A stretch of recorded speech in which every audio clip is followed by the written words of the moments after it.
Welcome to your mental journey guide. Today, we're diving into something that might just change how you speak to yourself and how you see yourself forever. Have you ever noticed that voice in your head? The one that's quick to criticize but slow to comfort? Today, we're exploring why that inner critic might be doing more harm than good. And here's what makes this episode special. We'll start with the science behind self-compassion, self-esteem, and shame. Then I'll show you exactly how to apply these insights to transform your daily life. So grab a comfortable seat because we're about to discover why being kind to yourself isn't just nice to have, it's essential for your mental health. Let's begin with a fundamental question. What exactly is self-compassion? Self-compassion means treating yourself the way you would treat a good friend. It's about being kind, understanding, and caring toward yourself, especially when things get tough. Now, many of us have never been taught that this is okay. We've been conditioned to believe that being hard on ourselves somehow makes us better. But research shows the opposite is true. For decades, psychology focused heavily on self-esteem as the holy grail of mental health. And yes, low self-esteem does increase your risk of depression, anxiety, and even suicidal thoughts. But here's where it gets interesting. High self-esteem isn't always the answer either. When self-esteem is built on achievements, comparing yourself to others, or always needing to be better than everyone else, it becomes fragile. It can actually lead to narcissism, bullying, and social exclusion.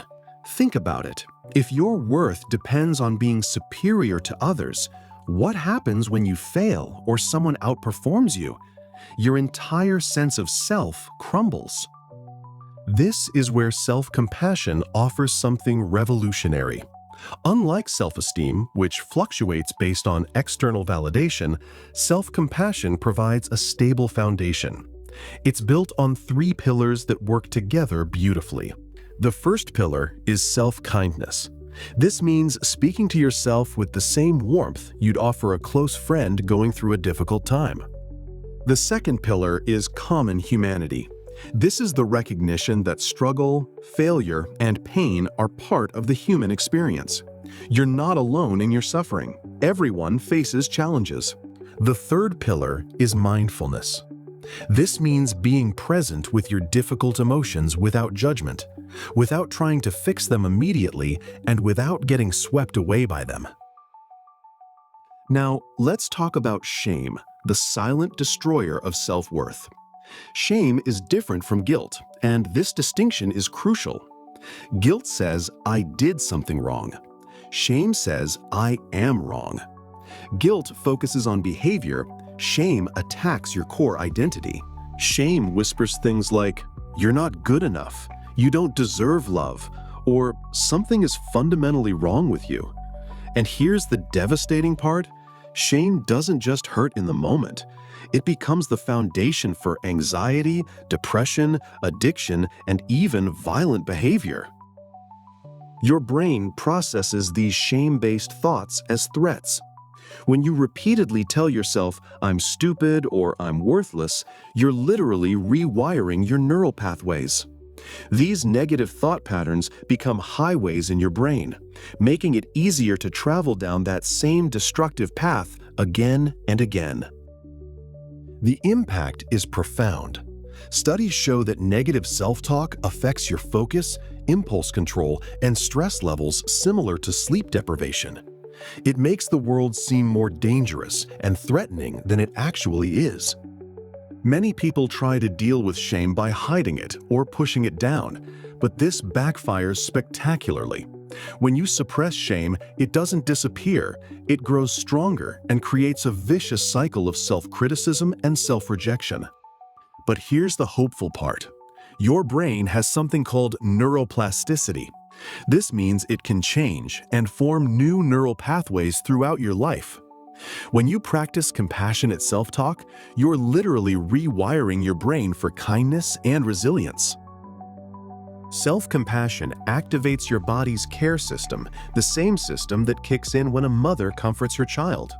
It releases oxytocin, the bonding hormone, reduces cortisol, your stress hormone, and increases heart rate variability, which is a marker of emotional resilience. Now, here's a myth we need to bust.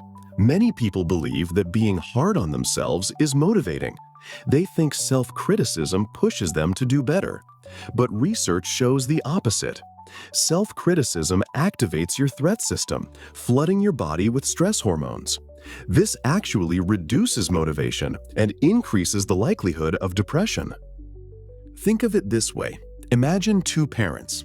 One harshly criticizes their child for a bad grade, making the child feel ashamed and afraid to try. The other parent offers support while still maintaining expectations, helping the child feel safe to learn and grow. Which child do you think performs better long-term? The same principle applies to your inner voice. Compassionate self-talk creates psychological safety, which is essential for growth, learning, and resilience. Let me share a story that illustrates this perfectly. There's a successful software engineer named Mia who seemed to have it all together. But inside, Mia was constantly battling a voice that told her she was a fraud, that she didn't deserve her success, and that everyone would eventually figure out she wasn't as competent as they thought. This inner critic was so loud that Mia would spend hours perfectionally reviewing her code, triple-checking her solutions, and avoiding taking on new challenges. The irony? Her self-criticism wasn't making her better at her job, it was paralyzing her. When Mia learned to recognize this voice as shame-based thinking, something shifted. Instead of, "I'm such an idiot for making that mistake," she started saying, "That was a human error, and I can learn from it." The change wasn't immediate, but over time, Mia became more creative, more willing to take risks, and, paradoxically, more successful. But when we fail at something, we rarely offer ourselves that same kindness. Instead, we jump straight to harsh criticism. "You're so stupid. You never do anything right. You're such a failure." We treat ourselves worse than we'd treat a stranger. Consider this powerful example from research. Scientists studied people learning a new skill playing a musical instrument. Those who practiced self-compassion when they made mistakes learned faster and enjoyed the process more than those who were self-critical. The self-compassionate learners saw mistakes as information rather than evidence of their inadequacy. Now comes the transformative part. How do you actually implement self-compassion in your daily life? The first step is awareness. Start noticing your inner voice. What does it say when you make a mistake? How does it talk to you when you're struggling? Most of us have been listening to this voice for so long that we don't even realize how harsh it's become. Try this exercise. For one day, imagine that everything you say to yourself is being broadcast to everyone around you. Would you be embarrassed by what others heard? This simple awareness exercise can be eye-opening. The second step is the friend test. When you catch yourself in negative self-talk, pause and ask, "What would I say to a good friend in this exact situation?" Then say that to yourself instead. This isn't about lying to yourself or avoiding responsibility. It's about treating yourself with basic human kindness. Here's a practical reframe exercise. Instead of, "I'm so stupid for making that mistake," try, "I made a mistake, and that's part of learning." Instead of, "I'm such a failure," try, "I'm struggling right now, and that's okay." Instead of, "I can't do anything right," try, "I'm having a difficult day, and I'm doing my best." The third step is to practice the 3 pillars of self-compassion actively. When you're facing a difficult moment, first acknowledge your suffering with kindness. Say something like, "This is really hard right now, and I'm hurting." Then remind yourself of common humanity. Struggle is part of being human. I'm not alone in this experience.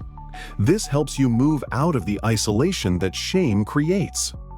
Finally, practice mindfulness by staying present with your emotions without judgment. I notice I'm feeling anxious about this presentation. That's what I'm experiencing right now, and it's okay to feel this way. Here's a practical technique I call the compassionate voice exercise. When you notice harsh self-criticism, imagine someone who loves you unconditionally, a grandparent, a best friend, or even a beloved pet. What would they say to you in this moment? How would their voice sound? Now borrow that voice and speak to yourself with that same tone and warmth. Another powerful tool is the humanity reminder. When you're struggling, remember that millions of people around the world are also struggling with similar challenges right now. You might think, right now, there are thousands of people feeling overwhelmed at work, just like me. I'm not alone in this experience. For those moments when shame feels overwhelming, try the loving touch practice. Place your hand on your heart or give yourself a gentle hug. This physical gesture activates your body's care system and can help calm your nervous system. Remember, learning self-compassion is like learning a new language. At first, it might feel awkward or unnatural. You might even feel resistance, thinking you don't deserve kindness or that you're being too easy on yourself. This is normal. Your brain has been wired for self-criticism, and it takes time to create new, more compassionate pathways. Start small. Maybe you practice self-compassion for just one situation each day. As it becomes more natural, you can expand it to other areas of your life. The research on self-compassion is compelling. Studies show that people who practice self-compassion experience less depression, anxiety, and stress. They have greater motivation, more resilience, and stronger relationships. And contrary to what many people fear, self-compassion doesn't make you lazy or self-indulgent. It actually increases personal responsibility and motivation because you're operating from a place of safety rather than fear. Here's a personal example of how this works in real life. There's a mother whose child was diagnosed with autism. She was drowning in shame, thinking she had somehow caused this, that she was a bad mother, that she should have known sooner. These thoughts were eating her alive and preventing her from being the supportive parent her child needed. When she learned to practice self-compassion, she was able to acknowledge her grief about the diagnosis while also recognizing that autism isn't anyone's fault. She started speaking to herself with the same kindness she would show another mother in her situation. This shift didn't just help her emotionally, it made her a more present, patient, and effective advocate for her child. As we wrap up today's episode, I want you to remember something crucial. You listen to your own thoughts all day, every day. The voice in your head is the most constant companion you'll ever have. What that voice says to you shapes how you feel, how you act, and ultimately, how you experience life. Self-compassion isn't a luxury or a nice-to-have. It's an essential life skill that can transform your relationship with yourself and, by extension, your relationships with others. When you learn to treat yourself with kindness, you're not just helping yourself, you're modeling healthy self-relationship for everyone around you. The journey starts with awareness, continues with practice, and grows through repetition. Be patient with yourself as you learn this new way of being. Remember, even learning self-compassion is an opportunity to practice self-compassion. You have the power to change the story you tell yourself. You have the ability to become your own best friend rather than your own worst enemy. And the beautiful thing is, it starts right now, with the very next thought you have about yourself. Thank you for joining me on your mental journey guide today. If this episode resonated with you, I'd love for you to share it with someone who might benefit from these insights. And don't forget to follow the podcast for more episodes that support your mental journey. Remember, being kind to yourself isn't selfish, it's essential. Treat yourself with the compassion you deserve.